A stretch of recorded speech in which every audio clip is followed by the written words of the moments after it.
তো তোদের লাস্ট বায়ুর চাপের আগে অব্দি হয়েছিল, ঠিক আছে? দু একটা কোশ্চেন জিজ্ঞাসা করি আমি।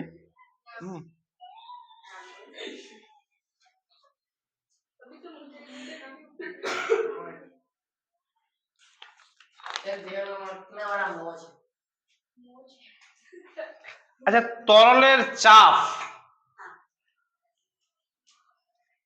তরলের চাপ সব দিকে কি সমানভাবে ক্রিয়া করে কি ক্রিয়া করে না? না না, হ্যাঁ, তরলের চাপ সব দিকে সমানভাবে ক্রিয়া করে না? করে না? কে বললো? কে বললো? নাম বলবো? একটা বোতলে যদি আমি 4টা ফুটো করি, একটা বোতলে ভর্তি বোতলে যদি 4টা ফুটো করি, তোদের কথা অনুযায়ী একটা ফুটো দিয়ে বেশি জল বেরোবে আর একটা ফুটো দিয়ে কম জল বেরোবে, ঠিক কিনা? হ্যাঁ, আমি সারিবদ্ধভাবে বলিনি তো, আমি নিচে একদম সমান সমান দূরত্বে করি, আলাদা আলাদা স্পিডে পড়বে। হ্যাঁ, তরলের চাপ সব জায়গায় সমান থাকে, সব দিকে সমানভাবে সমান থাকে। আর তরলের চাপ সমান সমান হচ্ছে কি? বল বাই ক্ষেত্রফল। ওই তরলের জলের চাপ বল বাই ক্ষেত্রফল, এটা আমি অঙ্কও করাইছিলাম, খাতাগুলো কিন্তু রাখবি, ঠিক আছে? কখনো কখনো কি হয়, চাপ ইকুয়াল টু বল বাই ক্ষেত্রফল, কখনো ক্ষেত্রফলটা বেশি হয় কিন্তু চাপটা, দেখুন দেখ, এটা বুঝেছিলাম না, এর এর যে আয়ত ক্ষেত্রফলটা বেশি, এর ক্ষেত্রফলটা কম, কিন্তু এর উচ্চতাটা বেশি, কিন্তু এর স্পিড বেশি। তো উচ্চতারও ব্যাপার আছে এখানে, ঠিক না? ব্যাপার আছে তো। আচ্ছা, আজকে আমরা পড়বো কি? বায়ুর চাপ, ঠিক আছে? আচ্ছা, আগে ছোট্ট করে একটু এখানে একটা জিনিস আছে, ঠিক আছে?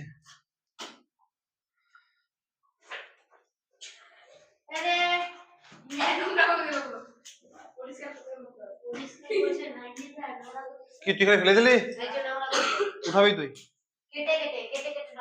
উঠাবি তুই, বলে দিচ্ছি। পরিষ্কার পরিচ্ছন্নতা ইমানের অঙ্গ, জানিস না? সবসময় পরিষ্কার পরিচ্ছন্নতা রাখবি, বেয়াদব কথাটা। হ্যাঁ হ্যাঁ,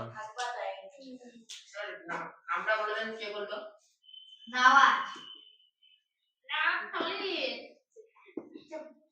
এই ধরনের একটা গামলায় জল আছে, ভালো করে বুঝবি কিন্তু, সুন্দর করে বুঝবি। এই ধরনের একটা গামলায় জল আছে, ঠিক আছে? আর এখানে একটা নলের মতো আছে, নল, ফাঁপা নল।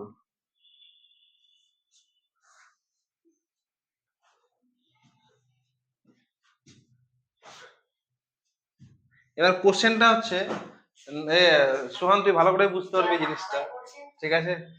যদি আমি এখানে জল ভরে দিই, হ্যাঁ নাম তো বলবো, ভালো করে বুঝ। আচ্ছা দেখ, এখানে এখানে জল ভর্তি করে আছে, ভালো করে বুঝ, ইন্টারেস্টিং জিনিস আছে। এখানে জল ভর্তি আছে, বুঝতে পারলি? আর তুই পাইপটা ডুবাইছিস, ঠিক আছে? এই যে পাইপটা, আর একটু পাইপটা যদি বড় হয় ডুবাইছিস, ঠিক আছে? আর এখানে জল ভর্তি আছে। এখানে তুই যতক্ষণ ধরে ছিপি দিয়ে আছিস, ভালো করে বুঝ, এখানে যখন তোর আঙুলটা দিয়ে আছিস কিনা, তো জলটা নিচে আর যাবে না, যাবে কি? যাবে না। আর যখনই তুই আঙুলটা ছেড়ে দিবি কিনা, তখন জলটা কি সম্পূর্ণ চলে যাবে না আধাটা যাবে? সম্পূর্ণ যাবে না। সম্পূর্ণ যাবে কি? হ্যাঁ, মানে এখান থেকে থাকবে না, এখান থেকে থাকবে না, এখান থেকে থাকবে। এটাই তো, এটা এই কারণটার জন্যই তো আজকের যে ক্লাসটা, বুঝতে পারলি? তো এই যে জলটা বা তরলটা, এখান থেকে যদি আমি আঙুল দিয়ে রাখি এখানে, তো জলটা এখান থেকেই থাকবে, বুঝতে পারলি? যখন আঙুলটা ছেড়ে দেবো কিনা, যখন আঙুলটা ছেড়ে দিব, তো আধাটা না, মানে কিছুটা কম আসবে, বা সম্পূর্ণ পাইপের মানে এটা তোর নলটার ক্ষেত্রফলের উপর নির্ভর করে, বা এই যে এই জলটার উপর নির্ভর করে। এখানে যদি অনেক জল থাকে, ঠিক আছে, এখানে যদি বোতলটা অনেক জল থাকে, তো এখান থেকে থাকবে, বা এখান থেকে থাকবে, বা এখান থেকে থাকবে, কিন্তু এর উপরে থাকবেই, এই তরলের উপরিতলে থাকবে। কারণটা হচ্ছে কি বলতে পারবি? না না, এই যে এখানে থাকবে, এখানে এখানে এখানে, ঠিক আছে, জলটা থাকবে এখানে পর্যন্ত, এই জলটা এখানে পর্যন্ত চলে আসবে। যদি আমি আঙুলটা ছেড়ে দিই তাহলে এখানে পর্যন্ত চলে আসবে। এর কারণটা কি বলতে পারবি? কি বলতে পারবি রে আসির? তো এর কারণ হচ্ছে এই তরলের চাপ, মানে সরি বায়ুর চাপ। এই যে জলটা দেখছিস বুঝছে না, এই যে জলটা নিচে আসবে, ঠিক কিনা, এই যে নিচে আসবে, যেটুকু ও চাপ দেওয়া, ঠিক আছে, চাপ দিয়ে বেড়ে গেল, কিন্তু এইটুকু এই যে জলটা নিচে আসবে, তো জলটা তো উপরে পারবে নাকি, এই যে জলটা নিচে আসবে, এই জলটা নিচে আসবে, তো এই যে জলটা আছে, এটা এই তরলটা, এর তো উচ্চতা বাড়বে আস্তে আস্তে, উচ্চতা বাড়বে, এর মানে কি এখানে কি আছে, বাতাস আছে, এই যে এটার উপরে কি আছে, বাতাস আছে নাকি, বাতাস আছে, তো যে এইটুকু জল এখানে থাকবে কিনা, এই যে চাপটা, আর এই যে এই জলটা, সম্পূর্ণ জলটা যে উপরে উঠবে, এই বাতাসে যে একটা চাপ থাকবে, ঠিক আছে, এই বাতাসের চাপটা আর এই চাপটা সমান হবে। মানে এই যে এইটুকু জল পাইপের মধ্যে আসছে না কেন, কারণ এই জলটাকে, এই বর্তনের জলটাকে বাতাস চাপ দিয়ে রেখেছে, বুঝতে পারলি, কে চাপ দিয়ে রেখেছে, বাতাস চাপ দিয়ে, বুঝতে পারলি এবার? এই জলটাকে, এই যে আমাদের এখানে আমরা আছি কিনা, বাতাস কিন্তু চাপ দিচ্ছে, বায়ুমণ্ডলের চাপ আছে কত সেমি, বলছি এক্ষুনি বলছি, ঠিক আছে, বুঝা ব্যাপারটা? তো এখানে যখন আমি আঙুলটা ছেড়ে দিব, তখন এখানে এসে জলটা থেমে গেল কেন, কারণ আমাদের এই যে বর্তনে বাতাসের উপর থেকে চাপ পড়ছে, বুঝতে পারলি, বায়ুর উপর থেকে চাপ পড়ছে, এই জন্যই এই জলটা সম্পূর্ণ আসছে না, মানে এই বাটিতে সম্পূর্ণ হচ্ছে না। তুই দেখবি পরীক্ষা করে, পাইপ দিয়ে দেখবি যে,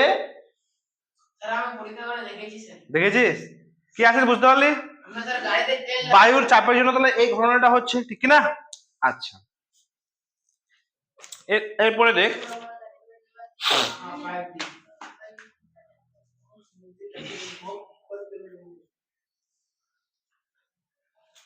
ধরে নে, এবার ধরা যায় একটা পরীক্ষা করা হলো যে রবারের নল নেওয়া হলো, রাবারের একটা নল, এটা বুঝতে পারলি তো, ক্লিয়ার হয়ে গেল? তাহলে এই যে এই জলটা নিচে নামছে না কেন, বাতাসের চাপের ফলে, বায়ুর চাপের ফলে, ঠিক আছে, বায়ুর চাপের ফলে। আচ্ছা এবার দেখ, একটা রাবারের নল নেওয়া হলো, ঠিক আছে, 1300 মিটার, সরি 13 মিটার রাবারের নল নেওয়া হলো। এবার বাড়ির প্রায় 3 তলা বাড়ি জল ভর্তি ডোবালে দেখা যাবে যে নল থেকে জল বেরিয়ে গামলায় তখনই পড়ে থাকে, যতক্ষণ না মুখ বন্ধ থেকে জলের তলা 1 মিটার নেমে আসে। মানে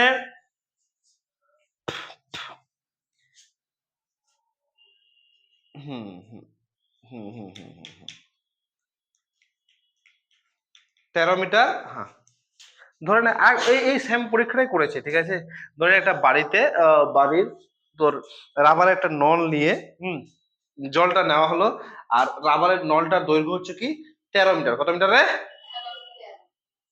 13 মিটার, আর যখন আঙুলটা ছাড়া হলো তখন ওর মানে 13 মিটার থেকে কত, তোর এই 10.13 মিটার থেকে থেকে জলের উচ্চতাটা কত চলে আসে, 10.3 মিটার, ঠিক আছে, মানে প্রথমে যে জলটার ছিল, এই যে ধরে নলটার উচ্চতা কত ছিল, 13 মিটার, ঠিক আছে, তারপরে আস্তে আস্তে এখানে এখানে ধরে জল আছে, এই গামলার এখানে জল আছে,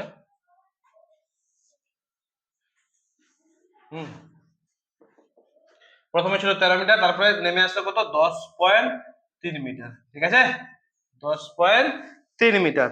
তো এই যে 10 আর 3 13, ঠিক আছে, তারপরে কত, আচ্ছা, নল বেরিয়ে 1.7 মিটার নেমে আসা, যাই হোক, নলের মধ্যে জলের উচ্চতা গামলা জলের উপরে তল থেকে প্রায় 10 মিটার হলো, 10 মিটার হলো কি অমনি জল প্রবাহ বন্ধ হয়ে গেল। মানে দেখ, আমি এটাই বললাম যে এখান থেকে ধরনের 13 মিটার আছে, ঠিক আছে, তারপর যখন আস্তে আস্তে এই জলটা, যখন আমি ছিপিটা ছাড়লাম, তখন 10.3 মিটার এসে থেমে গেল, 10. এখানে একটা জিনিস ভালো করে বুঝবি, কিন্তু এখানে 10.3 মিটারে এসে থেমে গেল, এর কারণটা কি? কারণ এটা হচ্ছে তোর বায়ুর কি রে, চাপ, বায়ুর চাপ, বায়ুর চাপ। এখানে বলছে, এটা পরিত, এখানে বলছে যে 10.3 মিটারের বেশি ছিল তখন বায়ুর চাপ, বায়ুর চাপ চাইতে বেশি ছিল তখন, হ্যাঁ, যখন জলের উচ্চতা ছিল 10.3 মিটার, যখন জলের উচ্চতা ছিল 10.3 মিটার মিটারের বেশি, তখন জলের আচ্ছা দেখ, যখন একটা জিনিস দেখ, আমাদের যে বায়ুর চাপটা আছে, ঠিক আছে, যখন আমাদের জলের উচ্চতাটা কত ছিল বলতো, 13 মিটার, কত মিটার রে, সরি, হ্যাঁ, ওই যে জলটা প্রথমে কত ছিল, 13 মিটার ছিল না, জলের উচ্চতা যখন 13 মিটার ছিল, আর যখন ছিপি দিয়েছিলাম, যখন আমি তোর ছিপিটা ছাড়লাম, তখন চলে আসলো কি 10.13 মিটার, তখন কিন্তু, হ্যাঁ, 10.3 মিটার, মানে এই 13 মিটারটা কি বায়ুর চাপ থেকে বেশি ছিল, ঠিক না? বায়ু যতটা চাপ দেয়, বায়ু যতটা চাপ দেয় তার থেকে বেশি উচ্চতা ছিল, আর যখন এই 10.3 মিটারে চলে আসলো, মানে এটা সমান সমান বায়ুর চাপ নাকি রে, হ্যাঁ, বায়ুর চাপ, এটাই তো বলেছে। আমার ছিল কত, 13 মিটার, তো এখানে মানে জলটা নিচে নামতে শুরু করে, মানে ওর চাপটা হচ্ছে বায়ুর চাপের থেকে বেশি, বুঝতে পারছিস তো ব্যাপারটা? এর চাপটা হচ্ছে বায়ু চাপের থেকে বেশি, মানে ও নিচে নামতে নামতে শুরু করে, তারপরে যখনই 10.3 মিটার আসে তখন জলটা থেমে যায়, এর মানে কি ওই চাপ আর বায়ুর চাপের সমান, ঠিক কিনা? তো ইতালির একটা বিজ্ঞানী ছিল, যার নাম হচ্ছে কি টেরোসেলি, কি রে, বিজ্ঞানী ছিল কি, হ্যাঁ, টেরিসেলি, সেলিনা চেলি, টেরিচেলি এই পরীক্ষা করেছিলেন, তিনি দেখেছেন যে কত সেমি বলতো, 76 সেমি, ভেরি ভেরি ইম্পর্টেন্ট, দেখে নে, বায়ুর চাপ হচ্ছে কত সেমি, 76 সেমি, এ তো জল নিয়ে করেছিল, 76 সেমি পারদ স্তম্ভ, ভেরি ভেরি ইম্পর্টেন্ট। মানে আমরা তো এখানে জল নিয়ে পরীক্ষা করলাম, কি নিয়ে পরীক্ষা করলাম রে, জল নিয়ে পরীক্ষা করলাম, ও করেছিল পারদ নিয়ে, কি নিয়ে পরীক্ষা করেছিল, পারদ নিয়ে, আর দেখছে বায়ুর চাপটা আর 76 সেমি পারদ স্তম্ভ সমান সমান সমান, মানে আমাদের যে বায়ুমণ্ডলে যে চাপটা দিচ্ছে, কত সেমি পারদ স্তম্ভ চাপ দিচ্ছে, 76 সেমি পারদ স্তম্ভ, বুঝতে পারলে আমার কথাটা, কত সেমি পারদ স্তম্ভ চাপ দিচ্ছে, 76 সেমি পারদ স্তম্ভ, কি রে, বুঝতে পারলি? হুম। তো এই পরীক্ষাটা কে করেছিল বলতো, টেরিসেলি করেছিল, কে করেছিল?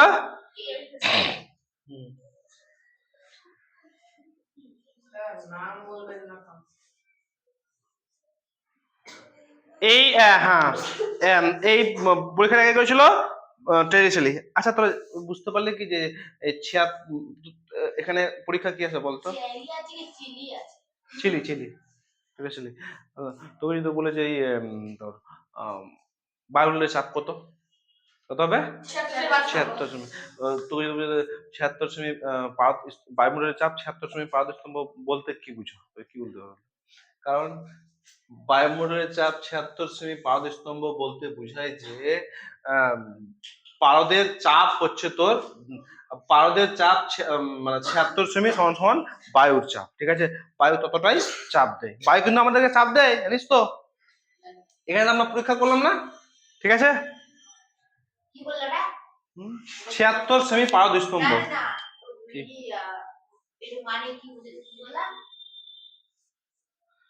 ওই তো বললাম না যে তোর বায়ুর চাপ বা বায়ুর চাপ 76 সেমি পারদ স্তম্ভ, এর মানেটা কি, ঠিক আছে, পারদ, এরকম আমি এখানে জল নিয়ে পরীক্ষায় গেলাম, সেই পরীক্ষাটা টেরিসেলি পারদ নিয়ে করেছিল, ঠিক আছে, আর এই 76 সেমি পারদ স্তম্ভ গিয়ে বায়ুর চাপটা আটকে গেছিল, এর মানে কি, ওখান থেকেই তোর 76 সেমি পারদ স্তম্ভ, ঠিক আছে, বুঝতে পারলি? তারপরে আমরা পড়বো, আচ্ছা একটা কথা মনে আছে না তোদের, একটু দাঁড়া তোরা, 10 মিনিট দাঁড়া, বলবানো 10 মিনিট দাঁড়া, হ্যাঁ, তো স্কুল ছুটি দিব তো, আচ্ছা দেখ, এই শুন রে, এই একটা জিনিস তোদের কোশ্চেন আসে না মনের ভিতরে, যে আমি যদি কাগজের নৌকা জলে ভাসাই তো ভেসে যাচ্ছে, বা যে কোনো জিনিস যদি হালকা ভাষায় তো ভেসে যাচ্ছে, কিন্তু এই যে পেরেক বা ভারী জিনিস ভাসালে ভাসছে কি? ভাসছে না। ভাসালে ভাসছে কি? ভাসছে না। আর একটা, এই যে বড় বড় কত হাজার টনের টন বড় বড় জাহাজ জলে ভেসে যাচ্ছে, ও ডুবছে না। এমনি এমনি সরিয়ে গেল, ডুবছে না কেন তাহলে? কারণটা আমাকে তুই বল, কেন ডুবছে না? এত বড় বড় জাহাজ কেন কেন ডুবছে না? হ্যাঁ, আচ্ছা,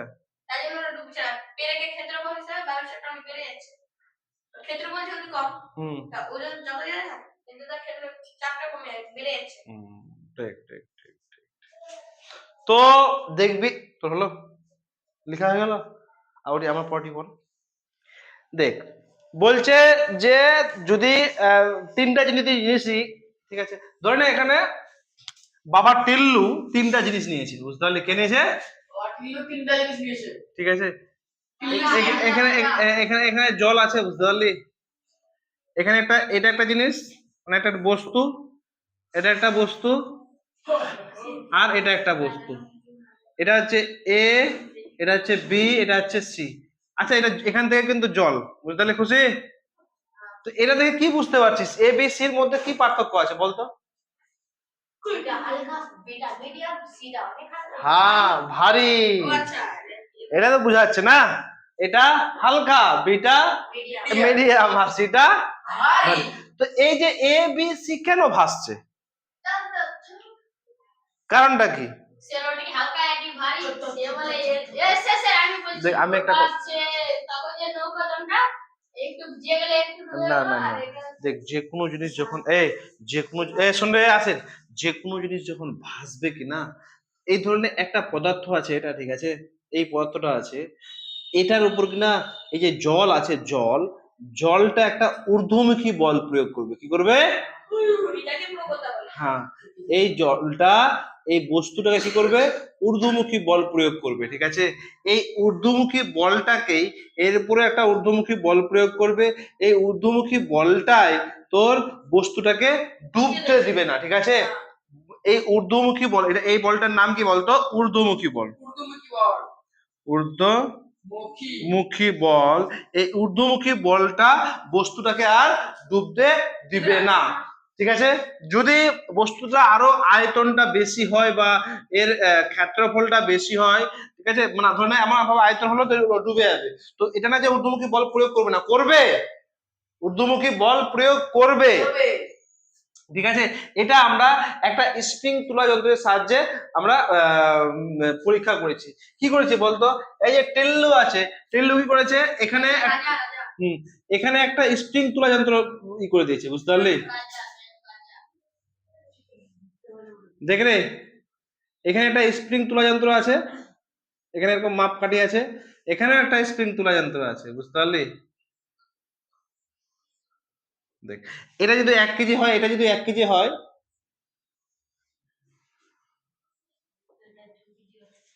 আচ্ছা বই দেখ, বই দেখলে ভালো হবে, আমি দেখছি, দেখ এখানে দেখ, আচ্ছা প্লাবতা, আচ্ছা দেখ, যদি বস্তু, এখানে সংজ্ঞাটা পড়ে নি, কোনো বস্তুকে তরলে ডোবানো হলে তখন ওই বস্তুর উপর, কোনো বস্তুকে, যে কোনো বস্তুকে তুই যদি যখন তরলে ডুবাবি, যখন ওই বস্তুর উপর একটা ঊর্ধ্বমুখী বল প্রয়োগ হয়, কি হবে? ঊর্ধ্বমুখী বল প্রয়োগ হয়, তখন সেটাকে আমরা কি বলবো? প্লাবতা বলবো। কি বলবো? প্লাবতা বলবো, ঠিক আছে। কি বলবো রে? যদি যখন কোনো বস্তুর উপর ঊর্ধ্বমুখী বল প্রয়োগ করা হয়, তখন সেটাকে আমরা কি বলবো? প্লাবতা বলবো, ঠিক আছে। আচ্ছা, এই যে এই যে স্প্রিং তুলা যন্ত্রের সাথে মেপেছে, এখানে দেখ একটা জিনিস, দেখ এদিকে দেখ, তিনটা আছে না, বুঝে দেখ, তিনটা, এখানে জলে ডুবানো, সম্পূর্ণ ডুবানো আছে, এটা আংশিক ডুবানো আছে, একটা ডুবানো নয়, ঠিক আছে। এর ওজনটা দেখ, লাল কালারটা দেখ, এখানে আছে। যখনই জলে ডুবালো, ভালো করে লক্ষ্য কর, কিন্তু যখনই জলে ডুবালো তখন দেখ জলটা একটা ঊর্ধ্বমুখী বল প্রয়োগ করলো, করলো কিনা? ঊর্ধ্বমুখী বল প্রয়োগ করলো কি, ওকে একটু হলেও হালকা করলো, ও কিন্তু ডুবে যাবে। এই লোহার জিনিসটা 1 কেজি ও তো ডুবে যাবে, কিন্তু জল তো ঊর্ধ্বমুখী বল প্রয়োগ করে ছাড়বে না, তুই হাজার ভারী হো, জল তো ঊর্ধ্বমুখী বল প্রয়োগ করা ছাড়বে না, ও নিজের কাজ করবেই। তো এই যে একটু ঊর্ধ্বমুখী বল প্রয়োগ করছে, দেখ লাল কালারটা ছিল এখানে, কিন্তু চলে এসছে এখানে, মানে ওজনটা একটু কমে গেছে। ওজনটা কি হচ্ছে, ওইটা কমে গেছে। যখন সম্পূর্ণ ডুবে যাচ্ছে তখন ওজনটা দেখ আরো অনেক কমে গেছে। এর মানে একটা ধরনের লোহার যে কোনো জিনিসকে তুই যদি মাটিতে জলে ফেলে দিস, ও ডুবে যাবে ঠিকই, কিন্তু ঊর্ধ্বমুখী বল প্রয়োগ করবে, অবশ্যই ঊর্ধ্বমুখী বল প্রয়োগ করবে। বুঝতে পারলে আমার কথাটা? এটা হচ্ছে তার প্রমাণ। এই যে এখানে প্রথম ছিল 1 কেজি, তারপর হলো 0, তারপরে আরো 0 হয়ে গেল। ঠিক আছে, বুঝতে পারলি? ঊর্ধ্বমুখী বল। ওই জন্য দেখবি যে এরকম যদি এরকম শুয়ে যদি তুই একদম নদীতে সাঁতার কাটিস, তো মানে বেশি বেশি করে কাটতে পারবি। ঠিক আছে, বুঝতে পারলি?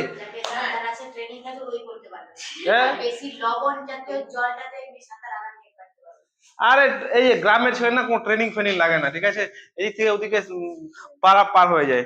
ঠিক আছে, হ্যাঁ, আর আমাদের কোনো ট্রেনিং ফেনিং লাগে না, আমরা জলকে দেখে ভয় পাই না। এদিকে হ্যাঁ, চল দিঘিতে যাবি, নদীতে পার করে দেবো। যাবি আশাপুর নদীতে? পারবি না। যাই হোক, এই প্লাবতা নিয়ে একটা সূত্র আবিষ্কার করেছে কে? আর্কিমেডিস। তোরা বলতে পারবি না? আছে হ্যাঁ, বলতে পারবি?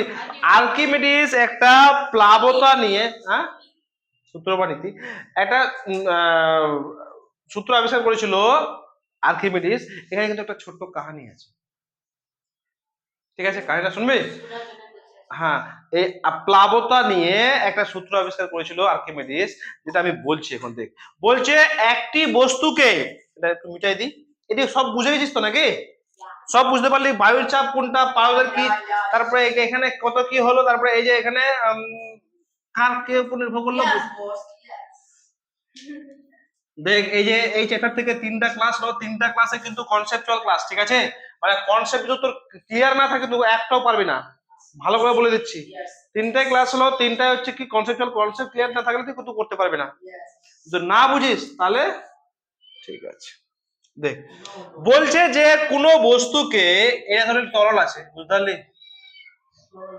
এখানে তরল আছে, কোনো এইটা হচ্ছে তরল। কোনো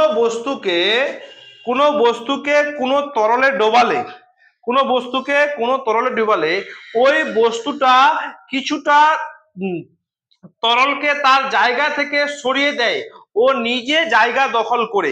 মানে এই ধরনের একটা বস্তুকে তুই ডুবাবি, এই বড় বস্তুকে, ঠিক আছে, এখানে যদি তুই ডুবাস একে, ঠিক আছে, তো কি হবে বলতো? এখানে যতটা জল ছিল, যতটা জলটা উপরে চলে আসবে না? আসবে কিনা? ওকে ছেড়ে দে, ওকে ছেড়ে দে।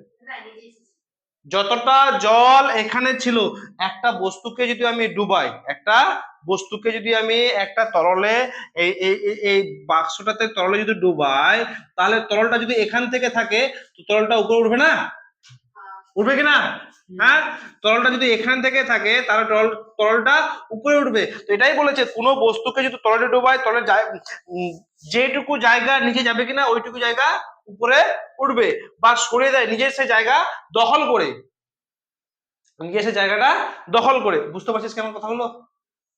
ধরে নে, নাকি প্র্যাকটিক্যাল করে দেখাবো রে। ধরে নে তুই যদি, হ্যাঁ হ্যাঁ, ধরে নিতে মগটাতে তুই যদি জল ডুবাস, ঠিক আছে, জলটা একটু উপরে উঠছে না, মানে সরি হাত, ধরলে একটা মগ আছে, স্নান করার মগটাতে তুই যদি হাতটা ডুবাস, তো জলটা উপরে উঠে আসবে তো নাকি?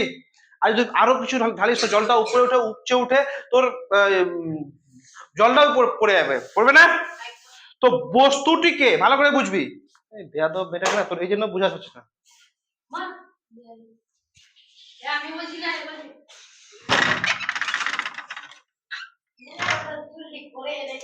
তাহলে তাহলে তো আমি কোনো একটা বর্তনে যদি হাত ডুবাই বা যে কোনো বস্তুটা ডুবাই, তাহলে জলটা একটু উপরে উঠে আসবে, উপরে আসবে তো? দেখেছি তো, সবাই দেখেছে।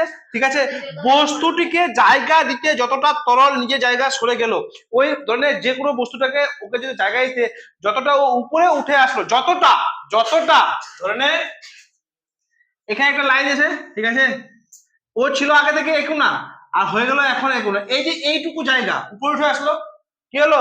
এই বস্তুটা আমি ডুবালাম, তো এইটুকু জায়গা উপরে উঠে আসলো। তো যতটা জায়গা সরে গেল সেই পরিমাণ তরলের ওজন, মানে এইখানে জলের ওজন কথা বলছি, এখানে এইরকম যে জলটা আছে সেই পরিমাণ তরলের ওজন বস্তুর উপর তরলের দ্বারা ঊর্ধ্বমুখী বলের প্লাবতার মান তত, মানে এর যে প্লাবতার মানটা, এই যে প্লাবতার মানটা, প্লাবতা মানে কি রে বলতো, একটু আগে বললাম যে বস্তু যদি যে ঊর্ধ্বমুখী বলটা প্রয়োগ করে, মানে তুই ধরে নে যে কোনো জায়গায় ডিগিতে আছিস, তোকে যে জলটা ভিতর দিক থেকে একটা ঊর্ধ্বমুখী বল প্রয়োগ করবে, ঊর্ধ্ব মানে কি নিচ দিক থেকে, এই যে এই বইটাকে আমি যদি জলে ভাসাই তো বইটাকে জলটা কি করবে, নিচ দিক থেকে একটা বল প্রয়োগ করবে, কে জলটা, যাতে বইটা ভেসে থাকে, এটাকে আমরা কি বলবো, ঊর্ধ্বমুখী বল বলবো, কি বলবো, ঊর্ধ্বমুখী বল বলবো। এই যে ঊর্ধ্বমুখী বলটা প্রয়োগ করবে, এই ঊর্ধ্বমুখী বল আর যে জায়গাটা, যে জলটা ও সরিয়ে দিবে, যে জায়গাটা বা যে জলটা সরিয়ে দিবে, যে জায়গাটা সরিয়ে সেই তার পরিমাণ হচ্ছে কি সমান হবে, এটা আর এই ঊর্ধ্বমুখী বলটার পরিমাণ কি হবে, সমান হবে। বুঝতে পারলে আমার কথাটা, বোঝা গেল? আরেকবার বলছি, একটি বস্তু কোনো তরলে ডোবালে ওই বস্তুর কিছুটা তরলকে জায়গা থেকে সরিয়ে দিয়ে নিজের জায়গা দখল করে বস্তুটি জায়গা দিতে গিয়ে যতটা তরল নিজের জায়গা থেকে সরে যায় সেই পরিমাণ ওজন যত বস্তু তরলের ঊর্ধ্বমুখী বলের মান তত, এটা কে বলেছিল, আর্কিমিডিস এর সূত্রে বলেছিল। বস যা তুই চলে, ঠিক আছে। এবার দেখ এখানে, এই যে দেখ এখানে তিনটা ছবি আছে, পাশের চিত্রে ডোবানো বেশি তরলকে অপসারিত করছে এবং বেশি কেউ কম তরলকে অপসারিত করছে এবং কেউ একদম ভাবে অপসারিত করছে।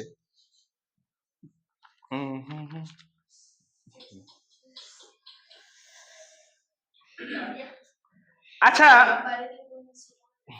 কোন তরলে যদি কোনো বস্তু ডোবানো হয়, কোনো বস্তুর উপর যে ঊর্ধ্বমুখী বল প্রয়োগ করবে তা নির্ভর করে কার উপর বলতো, বস্তুর দ্বারা অপসারিত তরলের আয়তন ওই তরলের ঘনত্বের উপর নির্ভর করবে, কিন্তু তরলটার কার আয়তন বলতো, বস্তুর দ্বারা অপসারিত। তো আচ্ছা এবার গল্পটা বলি, ঠিক আছে, গল্পটা বলবো, কি গল্প একটু পড়ে নেবে, কি বুঝতে হলে আমার কথা, আর্কিমিডিসের সূত্রটা কিন্তু ভালো করে মুখস্থ করবে, এরপর আমি নিব, ঠিক আছে।